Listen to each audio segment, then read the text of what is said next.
Pertanyaan saya, apakah betul memang relawan disuruh pasang badan? Oh, nggak ada. Bapak nonton aja ya, nanti Keep Talking tuh. Punyanya Pak Saifullah Fatah itu. Saya kepengen, Bu, ya? kita malam ini fokus saja.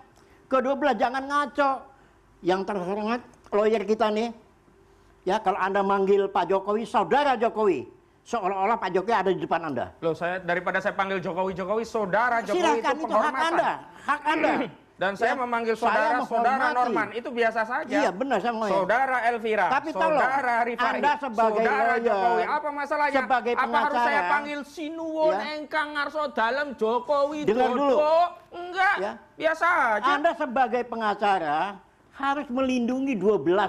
Termasuk Ibu dikenakan, Ibu, ya. Loh, justru kalau Anda ingin tapi melindungi jangan 12 berhati-hati ini, lah ya. sarankan Anda kepada berhati-hati. saudara Jokowi Dodo, Orkestrasi jangan sama dengan mempersoalkan rakyatnya sendiri yang hanya ingin mengetahui ijazah asli dari mantan Anda bawa presidennya, ke format politik lalu makanya dianggap itu. fitnah, format pencemaran, hukum. dijadikan terlapor, tapi dia tidak mau mengakui bahwa dia yang melaporkan. Lalu kita anak bangsa Anda sama diadu polisi domba nggak dengan percaya? polisi, seolah-olah yang Sama menetapkan lembaga lain nggak terlapor percaya, adalah sama polisi. siapa Anda mau percaya? Padahal institusi kepolisian tidak berwenang. Harusnya jelas, limitatif. Ini deliknya delik spesial, Saya tanya delik Anda. aduan. Kalau delik umum kita melaporkan, ada apa Pak? Ada pencurian. Siapa pencurinya Pak? Ya saya nggak tahu karena itu Saya tolak tanya sama pacaran. Anda, ini- Tapi ini delik fitnah. Tunggu, Jelas gantian. orangnya. Bang Ahmad, Siapa gantian. yang memfitnah? Gantian. Begitu. Saya tanya sama Anda, Ya. ini negara hukum apa bukan? Ini negara hukum. Ini negara Pancasila apa bukan? Negara Pancasila. Yakin dengan Pancasila? Yakin. Pancasila sebagai sumber dari segala sumber hukum. Pancasila itu tidak mengajarkan seorang menjadi pihak yang sangat pengecut. Artinya ke negara hukum, memenjarakan rakyatnya sendiri. percayakan kepada hukum. Siapa yang tidak percaya? Ya, Kalau ada jangan yang keliru dikutak-kutik dikritisi. lagi. Kalau keliru dibiarkan. Ini namanya Ini menjebloskan. bolak-balik urusan Pak Jokowi diusik-usik. Lah, karena dia Nggak ada ada masalah. urusannya. Jadi Anda Kalau dia dibawa tidak ada ke masalah, nggak tempat politik, bukan diusik-usik. tempat Baik, hukum. Kalau ijazahnya asli, Pak SBY, Nggak ada ijazahnya asli. urusannya dengan Anda. Nggak diusik-usik. Sudah Pak dijelaskan Prabowo, bahwa ijazahnya asli. Nggak ijazahnya akan di diusik-usik. pengadilan, Anda bisa Nah, lihat. saya ingin tegaskan Jangan sebenarnya kan memaksakan ada diri 3 dong. mekanisme ya. 3 mekanisme untuk menyelesaikan perseteruan soal ijazah ini. Pertama, mekanisme PT-UN. Memang problemnya lewat 90 hari, tidak mungkin bisa diuji melalui pengadilan tata usaha negara. Yang kedua, mekanisme perdata. Persoalannya, setiap pengadilan yang digugat berkaitan dengan ijazah saudara Joko Widodo selalu menyatakan kami tidak berwenang, NO. Jadi tidak bisa masuk pokok perkara. Tinggal satu-satunya adalah melalui proses pidana. Yang paling relevan, karena ini terkait apakah asli atau tidaknya ijazah. Harusnya 263 tentang dugaan pemalsuan. Pengadilan Harusnya juga. kalau tadi konsisten ya, ini kita harus konsisten sama di muka hukum. Nah, konsistennya harusnya begini. Harusnya laporan TPUA itu juga diterima LP. Laporan saudara Jokowi terima LP, dua-duanya diselidiki, dua-duanya disidik. Nah, kalau ya laporan TPUA yang sudah duluan ya ini yang masuk ke pengadilan duluan, dan di sana misalnya dalam pertimbangannya setelah menimbang bahwa ijazah saudara Joko Widodo bisa dihadirkan di persidangan dan terbukti asli, maka tidak terbukti secara sah dan meyakinkan dugaan pemalsuan dokumen. Nah, itu menjadi dasar bahwa ijazah asli, baru lari ke fitnah. Lah ini belum ada putusan pengadilan yang inkrah yang menyatakan dokumen itu asli, kemana-mana rakyatnya dilapor-laporin. Begitu muncul 12 nama, nggak tanggung jawab Jokowi, nggak mau ngakui Ini itu. pintar dilapor. pemerintah. Kita belum melintirnya selesai pintar bicara dia. masalah hukum, sekarang juga kasus ini tampaknya sudah mulai ditarik politik ke ranah sekarang. politik. Ini Siapa politik yang kemudian dibawa bermain di politik, balik bukan ini? Kita akan hukum. bahas usai jeda, tetap bersama kami di Head to Head. Jadi gini ya Pak Ahmad, faktanya naik penyidikan. Jadi saran saya, saudara dampingi saja klien saudara Gak usah untuk ngajari menghadapi saya, hukum. penyidikan sekarang juga Jelas. banyak yang dihentikan, muncul SP3. Ya kalau begitu saudara sampaikan lakukan. pendapat saudara, Saudara tidak lakukan perlu aja mengajari bagaimana saya meng-SP3 dalam kan laporan membela kami klien itu saya. saja. Anda ini advokat Karena bukan? fakta Anda ini ya dari Bambang Tri, bukan? Anda dampingin Perhimpunan masuk. Advokat Indonesia Fakta, tidak Bambang Tri pernah Anda dampingin menghasilkan masuk. advokat. Kalau bisa Setelah semua saudara Anda dampingin yang masuk. berusaha Oke. menghasilkan Masuk. pekerjaan rakyat Anda sejawat. yang membuat klien Anda Tidak masuk. itu cara Faktanya rekan itu. sejawat. Ya. Rekan sejawat tidak boleh mengomentari pekerjaan rekan sejawat Bang lainnya. Ahmad, tunggu, Saya satu-satu. malu. Faktanya Tetapi itu, saya ya, yakin artinya Anda laporan bukan kami naik anggota penyidikan. Perhimpunan Silakan Advokat Indonesia. lakukan Karena pra-peradilan. Tidak ada peradi Ya. bersatu. Silakan Tidak ada peradi lakukan bersatu. pra-peradilan. Tidak ada peradi pecah belah, yang ada Perhimpunan Advokat Indonesia. Kata-kata antara pertarungan antara orang lemah dan orang kuat itu kan sesuatu yang memperbandingkan antara satu sisi yang berbeda begitu. Siapapun tahu Pak Jokowi adalah mantan presiden 2 periode, beliau adalah orang yang kuat, bahkan disinyalir sebagai presiden paling kuat di antara seluruh presiden yang ada, ya. Nah, jadi dengan segala privilege yang beliau miliki, ya mungkin boleh dikatakan relasi-relasi yang masih sangat kuat yang ada di negeri ini, bahkan tentu bukan hal yang aneh kalau kita mengatakan masih bisa cawe-cawe begitu kan. Nah ini memang beliau kuat. Dan lawannya siapa? Lawannya adalah orang lemah. Mengapa lemah? Karena sangat mudah sekali untuk terintimidasi, mudah sekali untuk dikriminalisasi. Saya kira Termasuk begitu. Anda, karena Termasuk SPDP saya. sudah terbit, Iya, Anda sudah termasuk menerima? saya dalam hal ini begitu. Iya, halo teman-teman, kembali bersama saya di channel ini, channel NES 2045 yang membahas seputar politik, pendidikan, dan juga budaya. Ya, menarik sekali soal polemik ijazah palsu, tanda kutip ya, Jokowi. Di sini ada perdebatan yang sangat panas dan perdebatan sengit tentu membahas soal keaslian ijazah Pak Jokowi. Ada banyak hal, ada banyak bukti yang sering kita dengarkan bahwa menyatakan bahwa ijazah Joko Widodo itu palsu. Dan tidak sedikit juga pernyataan yang kita dengarkan bahwa ijazah Joko Widodo itu asli. Dengan berbagai bukti data yang mungkin sudah ditunjukkan dan kemudian klarifikasi atau speak up dari orang-orang yang mungkin sampai saat ini kita melihatnya di media sosial kan begitu ya. Tapi dalam hal ini saya membaca dan melihat bahwa sangat disayangkan sekali kalau kita berada pada pembahasan-pembahasan yang sama. Kita berlarut-larut dalam pembahasan-pembahasan yang kita tak kunjung tahu akhir keputusannya seperti apa. Kita belum tahu kita mau sampai kapan membahas soal ijazah, yang kemudian ijazahnya itu tak muncul ke permukaan. Sama saja, bahkan bertahun-tahun sekalipun, kalau atau selagi ijazah asli Pak Jokowi yang katanya dari UGM itu tidak ditunjukkan, tidak muncul ke permukaan, ya nggak bakal dapat buktinya. Nanti yang ada malah ada orang-orang yang terlapor nanti bisa jadi tersangka dan barangkali bisa atau berpotensi dipidanakan atau dipenjara. Nah, kalau sampai hal itu terjadi, ada yang dipenjara, ada yang dipidanakan soal kasus ini, yang dimana memang kasus ijazah asli ya. Kita bukan mengatakan kasus ijazah fotokopi Jokowi, kita bukan berbicara itu. Kita berbicara ijazah asli, keaslian atau kepalsuan, bukan fotokopi ya. Kita bukan berbicara fotokopi di sini. Meskipun kita ketahui bahwa ya fotokopi itu kan dikopi dari yang asli kan begitu. Tapi kita tidak berbicara fotokopi yang dilegalisir, fotokopi yang ini itu macam-macam seperti yang banyak sekali orang-orangnya Pak Jokowi menyampaikan seperti itu. Bahkan yang anehnya ada yang ngotot menyatakan asli padahal dia sendiri dengan mata kepala sekalipun tidak pernah melihat ijazah itu. Ada seperti itu. Dengan melotot, dengan urat leher tegang itu. Ijazah Jokowi itu asli, gitu ya. Terbukti kok asli.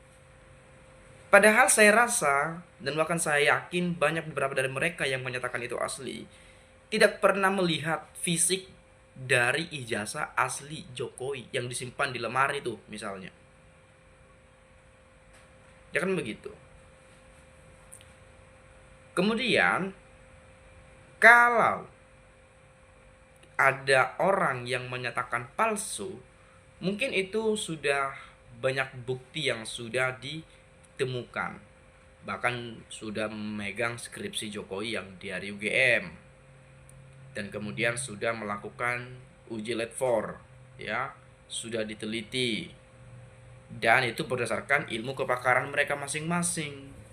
Nah, kalau orang-orangnya yang Pak Jokowi misalkan, mereka ini kan lawyer, ya pengacara. Lalu kemudian ya mungkin loyalis atau pendukung-pendukung Pak Jokowi misalnya, mereka menyatakan asli. Mereka tahu dari mana itu asli coba? Emang itu kebakaran mereka? Kagak, bos. Mereka itu ahli hukum, bukan ahli digital forensik, kan begitu. Jadi yang kita lihat di sini ya, yang kita lihat adalah ini semacam ya, karena Indonesia negara hukum, jadi masuklah ini ke ranah hukum. Nah, masuk ke ranah hukum dan kemudian menggunakan undang-undang ITE ya, pasal berapa tuh? 32 atau 33 tuh saya lupa. Ya, pencemaran nama baik ya, menfitnah atau menyebar berita hoax dan lain-lain misalnya seperti itu ya. Atau mencemarkan nama baik lah gitu kurang lebihnya. Jadi dilaporkan itu ya, dilaporkan dan lain-lain. Nah, sangat disayangkan sekali bila mana mungkin saja nih ada yang di penjara, yang digugat ijazah tapi ijazah nggak muncul-muncul dia yang aslinya. Ini kacau juga kan begitu ya, agak lain juga. Nah, sebetulnya saya di sini tidak memihak pada siapapun, tidak membela siapapun di sini, tetapi saya harus fair menyatakan itu sebagai masyarakat Indonesia, sebagai warga negara Indonesia yang melihat situasi ini, yang dimana sudah bertahun-tahun dan sampai saat ini tak kunjung ada kepastian atau kebenaran asli atau palsunya dari kasus yang selalu digempar-gemporkan, yang menjadi isu nasional dan bahkan se-Indonesia gaduh itu. Dan Pak Jokowi sendiri pun harusnya sebagai seorang negarawan, ayolah Pak Jokowi, kan begitu, ayolah Pak Jokowi ya, Anda ya, atau saudara Pak Jokowi atau saudara Jokowi, ya legowo lah, tunjukkan ijazahnya itu. Beliau ini kan seorang negarawan, beliau ini kan presiden 10 tahun, gubernur 2 tahun, wali kota berapa periode dia itu. Ayolah, daripada rakyat Anda gaduh, rakyat Pak Jokowi gaduh, yang katanya Pak Jokowi mencintai negeri ini, mencintai rakyat Indonesia, dekat dengan rakyat Indonesia dan lain-lain. Monggo, ayolah Pak, buka ya, tunjukkan ijazah itu, biar rakyat ini tenang, tidak gaduh-gaduh lagi, kan seperti itu. Dan by logika berpikir sebetulnya kan simpel saja, ini kan bukan aib gitu loh, ini bukan aib, ini bukan kotoran, bukan kuman, bukan sesuatu hal yang sifatnya apa itu ya, ilegal misalnya, ini bukan barang haram misalnya, kan begitu. Ini kebanggaan real, the real kebanggaan yang kita tempuh melalui pendidikan selama 4 sampai 5 tahun mungkin ya, sarjana kehutanan gitu ya, atau S1 Pak Jokowi pada saat itu. Beliau bangga, itu kebanggaan, bukan aib, bukan kejahatan, bukan bobrok yang harus ditutup-tutupi, bukan yang harus ijazah itu bukan yang harus disimpan-simpan biar beranak gitu ya, biar mungkin digandakan jadi 2, disimpan terus, kan bukan. Ini kebanggaan, apalagi dapat nilai cum laude misalnya, itu kan luar biasa sekali ketika Pak Jokowi tunjukkan itu. Wah, ini loh ijazah saya, ini saya jurusan kehutanan ya, dari Fakultas Kehutanan, saya lulus dari universitas ternama di UGM gitu ya, dari UGM. Saya dapat IPK 7,5 misalkan seperti itu. Atau dapat IPK 4, 5. Atau di atas cum laude misalnya. Itu kan bangga sekali kan. Jadi ngapain harus dipersulit gitu. Itu simpel, dasar berpikir saja sebetulnya kan. Lagi pula beliau ini kan pejabat, selama 10 tahun menjabat sebagai presiden. Apakah salah rakyatnya ingin tahu nih, presiden kami ini tamatan apa ya? Mau boleh dong Pak, Bu, spill ijazahnya. Harusnya kalau memang betul-betul asli ya ditunjukkan saja, kan mungkin itu yang membuat pihak-pihak dari Bung Roy Suryo CS atau Pak Ardi Sembonsyani dan kemudian Dr. Tifauzi yang kerap keras juga menggaungkan ini kan begitu ya. Sampai dari TPUA ya, pengacara-pengacara dan seterusnya ya turut serta untuk mencari kebenaran itu. Lalu jangan nanti kemudian dilaporkan jadi tersangka, dipenjara dan lain-lain, kan ngaco juga. Padahal kalau secara ilmiah dan dalam bentuk penelitian itu ya harusnya kan nggak ada bisa dipidanakan lah kan begitu ya. Wong juga saya berpikir bukan saya membela mereka ini gitu ya. Saya berpikir mungkin ada kegaduhan di masyarakat. Oke, ada pertanyaan-pertanyaan di masyarakat. Karena ini kan kemarin sudah ada 2 yang sudah dipenjara. Ada Gus Nur dan ada siapa satu lagi bapak itu ya. Saya lupa namanya satu lagi ya. Oke, pokoknya 2 orang lah yang sudah dipenjara. Tapi yang menyangkut soal ijazah SD, SMP, SMA kalau nggak salah itu ya. Nah, jadi mereka ini dipenjara. Nah, kedua orang ini dipenjara, padahal ijazah yang dipersoalkan itu belum muncul ke permukaan, belum diperlihatkan keasliannya oleh hakim pada saat itu. Kalau saya nggak salah ya, kalau saya salah silakan dikoreksi saja ya. Nah, kemudian karena dipenjara, banyak nih pikiran-pikiran nih. Namanya juga masyarakat, kita punya pikiran, punya otak dalam memori kita. Mungkin berpikir bahwa, wah, kok bisa-bisanya di penjara ya? Ijazahnya padahal belum muncul loh, belum diperlihatkan loh. Wah, jangan-jangan, nah ada kecurigaan, jangan-jangan beneran palsu. Jangan-jangan ijazah S1-nya, nah muncullah seperti itu terus-menerus. Nah, sehingga ya para pakar ini, para peneliti, para penulis dan lain-lain seperti Bung Rismon atau ya Dr. Tifauzi dari segi ilmu kedokteran misalnya, atau Roy Suryo dan teman-teman Roy Suryo yang lainnya kan begitu ya, turut serta untuk membantu dalam hal membongkar atau mengungkap kebenaran itu, asli atau palsunya ijazah tersebut. Karena sempat dipertanyakan di masyarakat. Kan seperti itu. Harusnya kan mereka ini membantu untuk memecahkan masalah atau memecahkan problem dari dugaan-dugaan atau kecurigaan masyarakat terhadap keaslian ijazah Pak Jokowi. Kalau saya sih berpandangan seperti itu ya. Bukan saya karena membela siapapun atau memihak pada siapapun. Tapi itu yang saya lihat dalam hal ini ya. Jadi kalau saya salah juga, silakan dikoreksi, karena manusia tidak pernah luput dari kesalahan yang pernah kita lakukan, dan saya minta maaf yang sebesar-besarnya.